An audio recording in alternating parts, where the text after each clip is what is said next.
In my last video, I showed you how I make a masterboard journal cover by gluing paper scraps onto packaging boxes.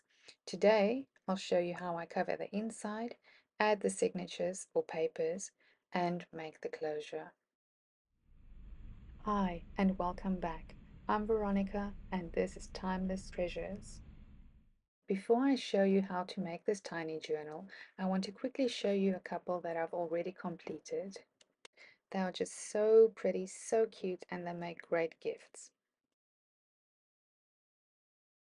The easiest way to cover the inside would be to just glue down a piece of paper or cardstock, or you can just continue with your paper scraps in the masterboard style, the same as you did on the outside, just continue on the inside.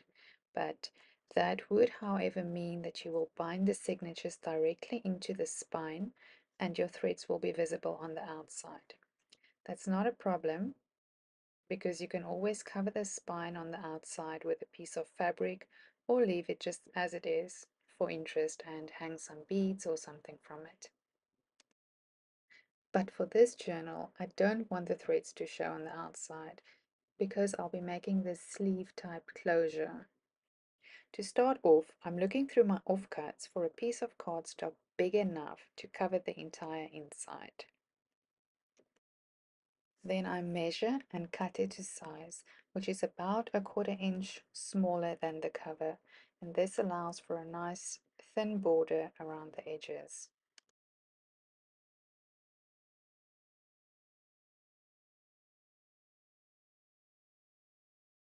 Now I know many of you want exact measurements, so let's do a quick check. My main cover, the outside, measures 7.5 inches by 4.25 inches, and I'll call this my secondary cover. It measures 7 by 4 inches. Now I'm placing this piece on the inside of the cover, where I'll be gluing it down later on. I just hold it in place securely and then fold back the front cover carefully while holding this piece down in place and carefully pressing a crease where the cover folds. And then carefully fold it back and press down the crease.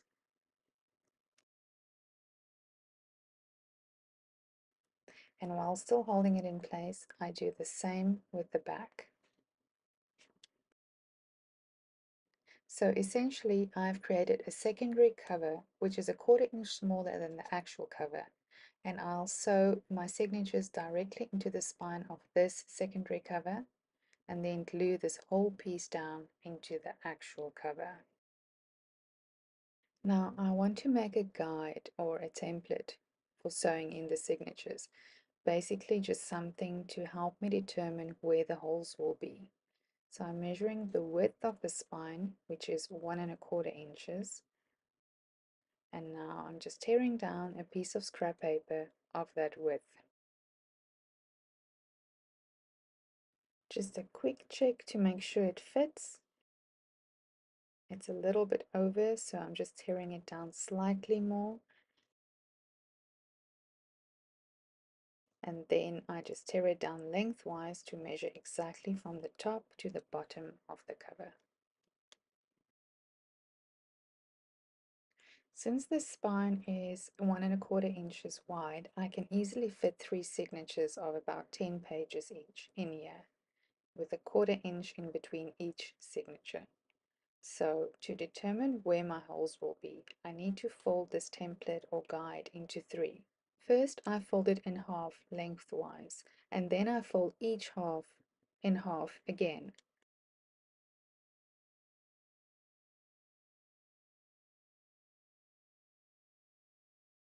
This gives me 3 fold lines with roughly a 1/4 inch space in between each. I like to draw a pencil line on the fold, which just helps me to see the lines better.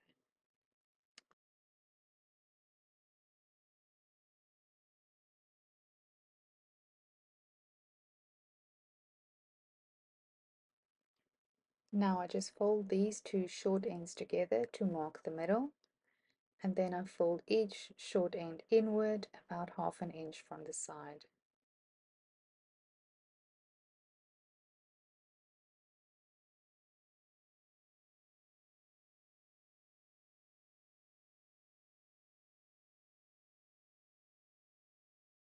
And right here where the lines cross is where my holes will be. So I will sew my signatures into this secondary cover, into these holes, and then glue this whole piece into the main cover. And the threads will be hidden.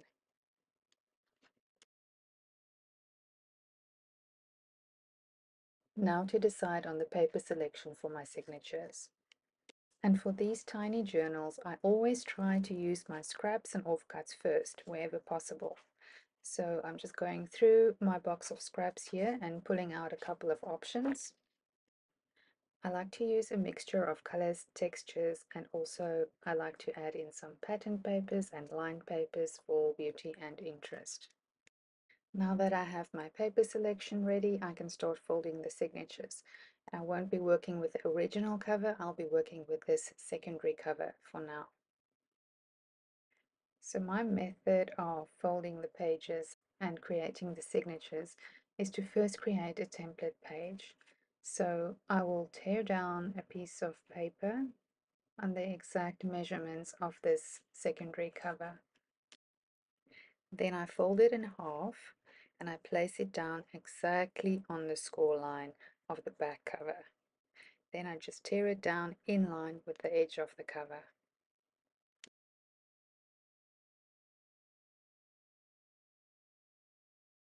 So this is my template page, and I can just measure the rest of the pages knowing they cannot be bigger than this piece. The pages can be shorter from the top to the bottom, but they should not extend past the top and the bottom parameters. They can also be wider on the sides because they can always be folded back to create pockets or tuck spots. But for now, I'm just focusing on them fitting within the parameters from the top to the bottom. I will now go through the scraps that I pulled out and just keep folding and adding them to my signature according to my template. Here you can see how my template is folded open, and I place it over the piece of paper that I want to tear down just to measure the height of the paper. And I'll continue doing this until I finished all 10 pages of my signature.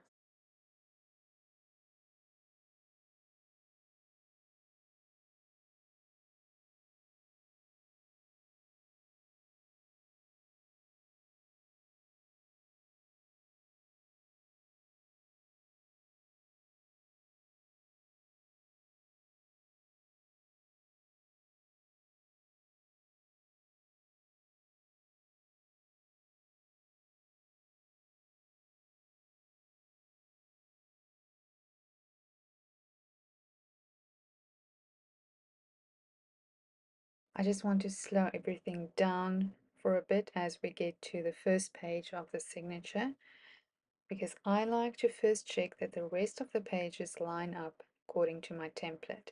Because as you move further away from the center page, the other pages kind of get shorter on the edge because they are folding around the previous one, if that makes any sense.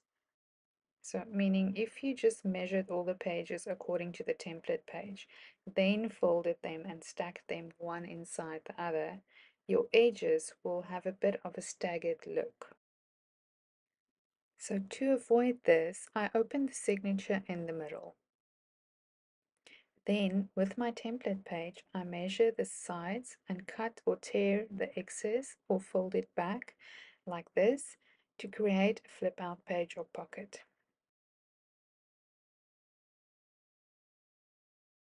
Now my middle page will serve as the guide for the rest of the pages. And I just continue working my way back to the front and back page, just tearing or folding the pages to either align with or be shorter than the guide.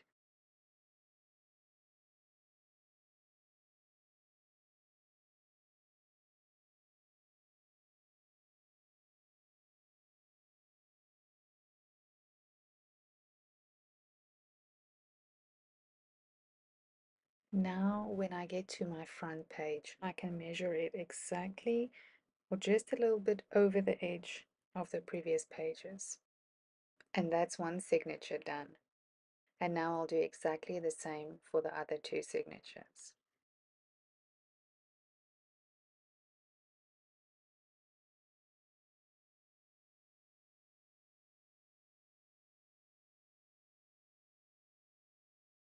And here are my 3 signatures, all done.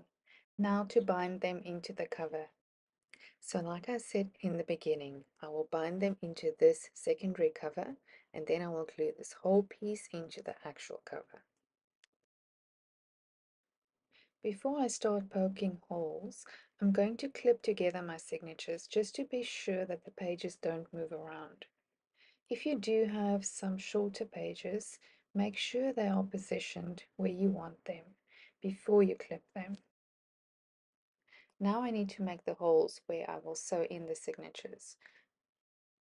I'm using this old soft covered book just to protect my desk because I'm going in with the awl, which is quite sharp and it can damage my desk. I'm using the guide which I made earlier and putting it right on the spine, making sure it's straight, and hold it down firmly so it doesn't move around. Then I carefully poke my holes where the lines meet.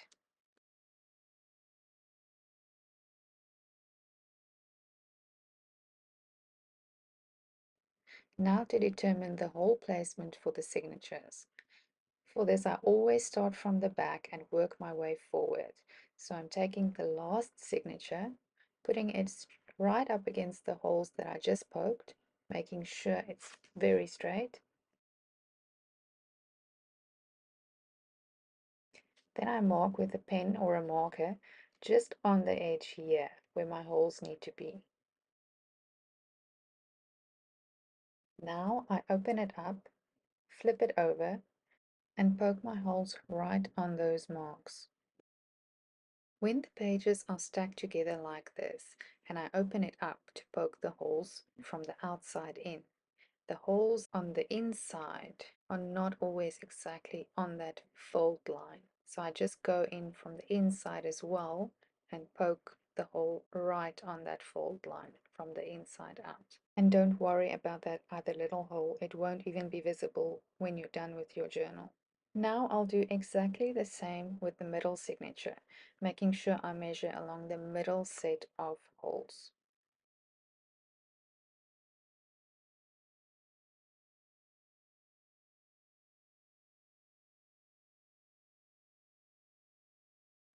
And again, the same for the first signature, measuring along the first set of holes.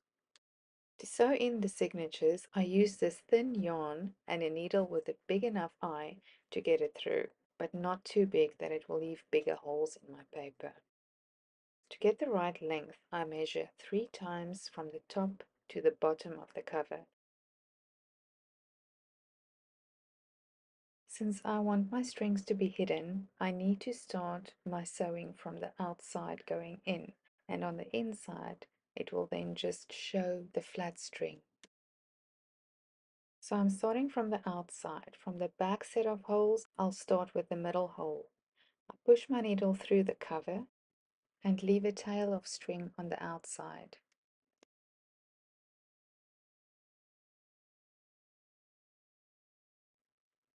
And then I go through the paper very carefully.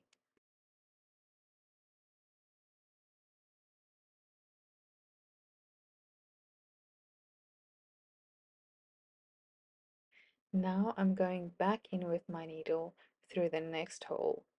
This can be either the top or the bottom hole. Just going through the signature at first and then the cover.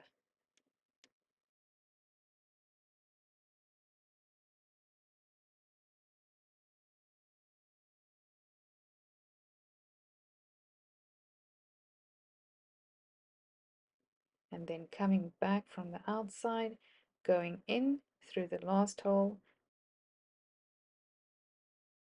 and through the signature. And finally, I will go back out through the middle hole, but I'm being very careful not to split the thread because this will cause everything to knot up and just cause chaos. And then carefully through the cover again, making sure I don't split that thread. So now I'm just pulling everything tight, but not too tight, just making sure it doesn't slack or loop anywhere. I make sure that the beginning tail of my thread and the end tail of my thread goes on both sides of this string in the middle coming down. And then I'll make a double knot and snip off the excess.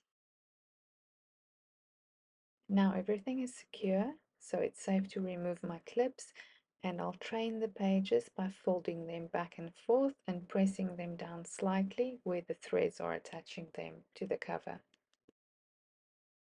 And now I'll follow the exact process for the other two signatures. And here they are, all sewn in. So now to glue this into the actual cover. And I'm just going to glue on the spine area for now. Please do make sure that you have the right side up before you glue it down. And also that your cover is facing the right way up.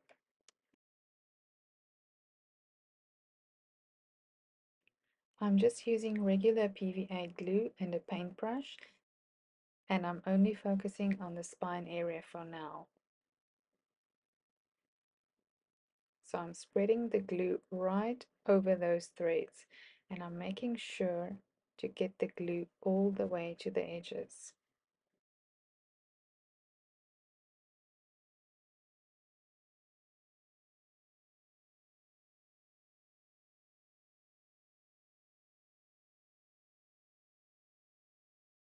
And now I carefully place it down on my cover, making sure that it is as straight as possible. Once I'm happy with the placement, I press it down and I make sure it sticks really well. I also go in with my bone folder to press down close to the signatures, in between them, and also in the middle of the signatures. Now I'll do the same with the front and back covers using the glue and paintbrush. And I'm pressing it down really well to make sure it's completely stuck down. I also wipe off any glue that seeps out.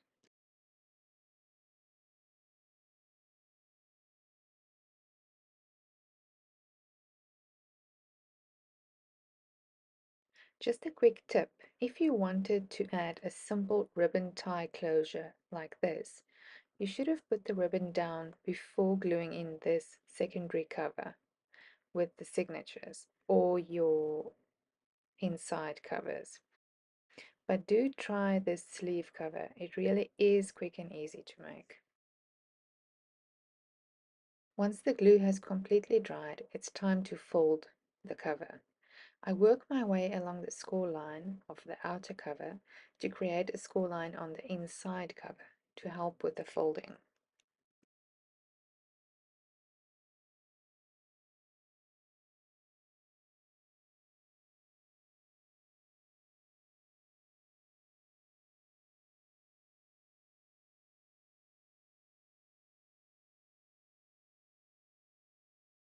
And here is my completed tiny journal.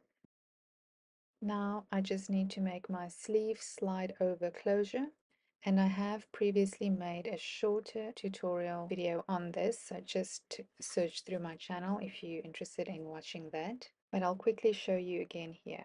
You can use an offcut piece of a masterboard for this too if you wish, or any pattern paper, but you will need a long enough piece that can wrap around the journal like this. To determine the length you need to measure the front, the back, and double the spine. And then you just add up these measurements to get the total length of your spine. Mine is 4¼ plus 4¼ plus 1¼ plus 1¼ So my strip needs to be 11 inches long, and then I need to just add ½ inch extra for an overlap where I can glue it. You can decide for yourself how wide you want the strip to be. I like mine to cover most but not all of the cover. And then I need a piece of fabric for the inside, which is the same length but a little bit wider than the card strip. And the reason why I put fabric on the inside is because I just think the friction on the edges of the cover will be less with the fabric. To determine where the folds need to be, I hold my strip on the back of the cover, right next to the bottom and right up against the spine, aligning it perfectly at the bottom and on the side. Then I just fold it around the top, just make a small crease to mark the spot, and then I press the fold. And then I do the same with the next fold. And I know if I keep it perfectly aligned along the spine, my strip or my sleeve will turn out perfectly straight. And now I'll just carry on lining up the sides and pressing in the folds.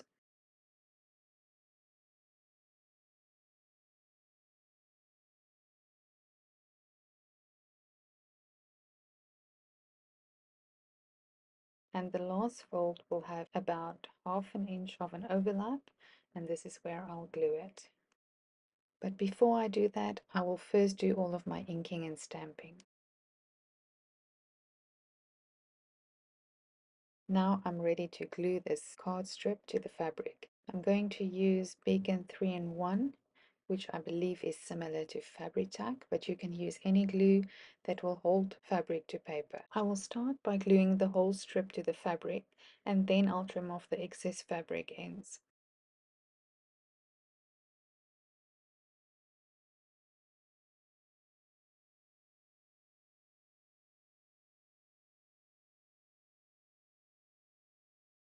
I'm trimming the fabric away about 1/2 inch from the side. This is on the end that will be on the top at the back of the sleeve, which will glue to the other 1/2 inch flap. I am basically doing this just to get rid of some of the thickness of the fabric, but you can make yours up to the edge on both ends.